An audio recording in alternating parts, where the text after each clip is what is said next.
guys, this is Sifu Nik from Ballistic Fighting Methods and StreetSafe101.com, and in this video we're going to be talking a little bit about anti-bullying.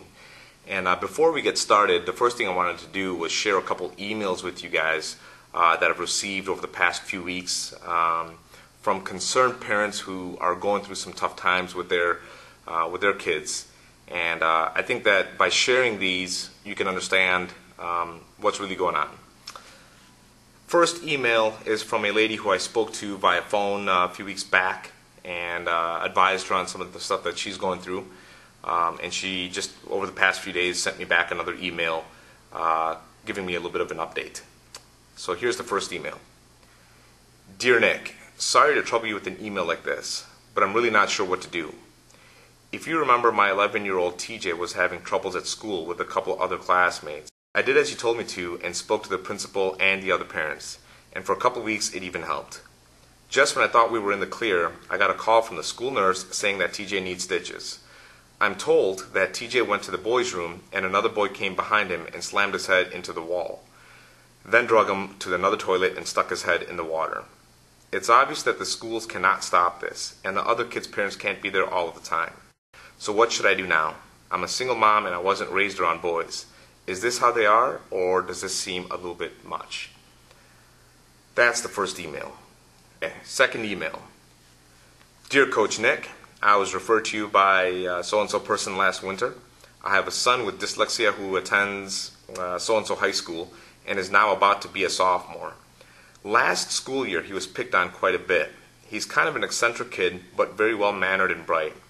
I know high school can be kind of rough, but last year we had to get the police involved because one of the other teens pulled a construction knife on him in the locker room during a gym class.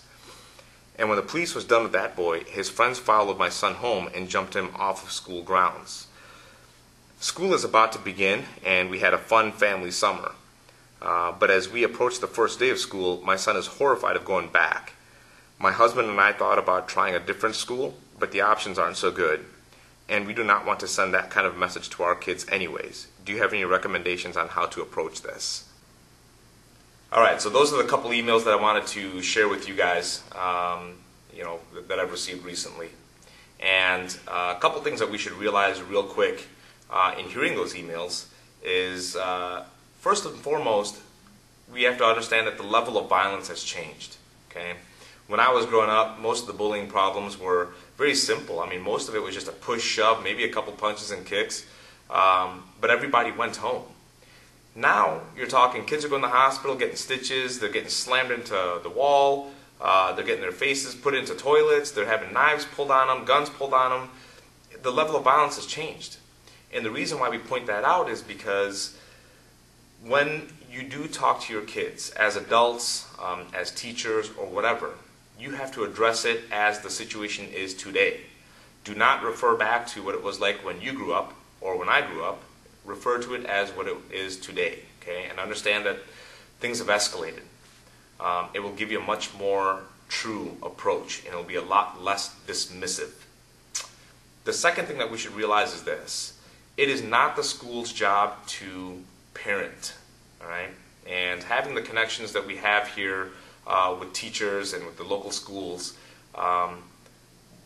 you hear this often. Parents are expecting the schools to raise their kids for them, and that is not true. It's not going to happen. The schools are educators. They will teach you math, science, English, literature, social studies, whatever, but they will not parent your kids. Okay? Each teacher has your kid for barely 90 minutes. You have your kid all day long, all night long, all weekend long. So you have to be involved. And being involved means knowing what the kids like, keeping a good rapport open, knowing what they like, knowing what they don't like, get to know their friends, see what their hobbies are, what kind of TV shows are they watching, what are they doing on the internet. Just being involved. And I'm not saying be a police. I'm saying be a parent, okay? Have a good rapport. Let them come talk to you, okay? Express things to them. They're young adults. They have great minds. And don't dismiss it for anything less than that, all right? So be involved. Some of the other things that we could do is obviously to get the kids involved with other activities, okay? sports, martial arts, music, art clubs, whatever they're into, okay? They need a place where they're around other kids, where they can make healthy relationships, positive influences, and get a chance to develop skill sets, physical, mental, social skill set, you name it, all right? They need all those things to develop particular types of confidence. So get those kids involved in whatever they're into. And I'd like to give you an equation to kind of keep something in mind. Individuality plus self-worth, skill set, equals confidence, okay? Individuality meaning you are who you are. If you're athletic, great. If you're clumsy, great.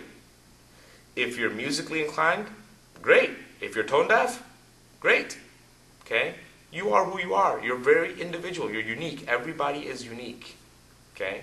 And self-worth is accepting that individuality, accepting the fact that you're unique, all right? When I talk to some of these kids that come in here with the parents, the first thing that you hear from these kids is, I have a hard time making friends, people don't like me, I don't have the coolest stuff. They're blaming themselves, okay? They're blaming themselves, and that's completely wrong, okay? It's because they're lacking that self-worth. We have to push to show them that this is who you are, and you should be proud of that. Skill set, the third component, is exactly what we were talking about just a couple seconds ago with being involved with things that they can do, okay? Being around other kids who are like them, developing those relationships, having a physical skill set, having a mental skill set. All these things are important, and when you combine the individuality, the self-worth, and the skill set, then you have a confident kid. When you have a confident kid, it is somebody who is not getting bullied, all right? Because what does the bully look for? He's looking for somebody who he feels, or she, is inferior to them, okay? But if you have a confident kid who knows his game, who knows he's good at something, and it's good to be who he is, then the bully looks somewhere else. He wants an easy target, okay? He's looking for his own self-worth. He's getting that from putting somebody else down. The reason why I'm pointing all these things out to you guys is because in today's day, most of these anti-bullying campaigns are geared towards the bully. And I think that's wrong. I think they should be geared more towards the quote-unquote victim, okay? The bully is doing exactly what he or she is designed to do, all right? And it's taking parents away from the responsibility and the accountability of raising their kids, okay? Don't blame the bully. They're doing whatever they're supposed to do, okay? But put that guy out of work. Take your kids, spend some time with them, help them develop the individuality, the self-worth, the skill set, and ultimately the confidence, and the bully will go elsewhere. And if wherever he goes, if he doesn't find what he's looking for, then he goes elsewhere.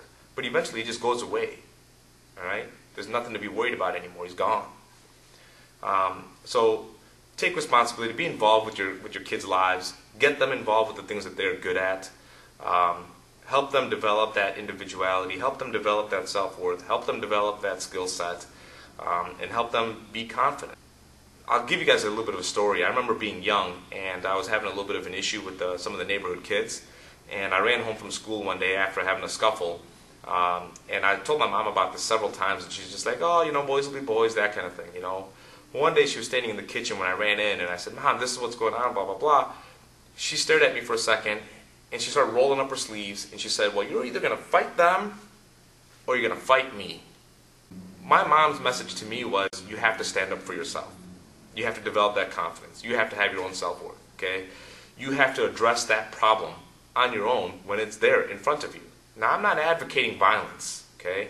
I'm not advocating, you know, getting in fights or otherwise, or getting in legal trouble or any of that stuff. What I'm advocating is that you should be able to stand up for yourself. If you believe in something, if you believe in yourself, if you're different, it is completely fine. Stand up for that. Believe in that. It's okay.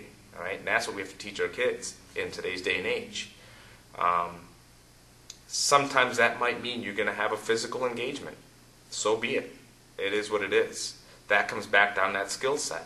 Okay, you have to give your kids some type of skill set to be able to at least have the basic self-defense skills. Okay, I don't even have a kids program, so this can't be a plug for my gym. I can't tell you to come over here and I'm going to teach you guys this, although we would like to release an anti-bullying program at some point. But get your kids involved anywhere. Okay, there's plenty of martial arts schools all over the place. Don't get them involved there. Teach them yourself, okay? Because that just helps back up everything else. The individuality, they can defend it. The self-worth, they can defend it. That skill set, that's how they're defending it. And the confidence comes because they can defend it. Hopefully you guys are not going through any of these issues, but if you are, feel free to call me, email me, contact me, however. I'll give you guys the best advice that I can. In the meanwhile, be safe, be well, and I hope to hear from you guys soon.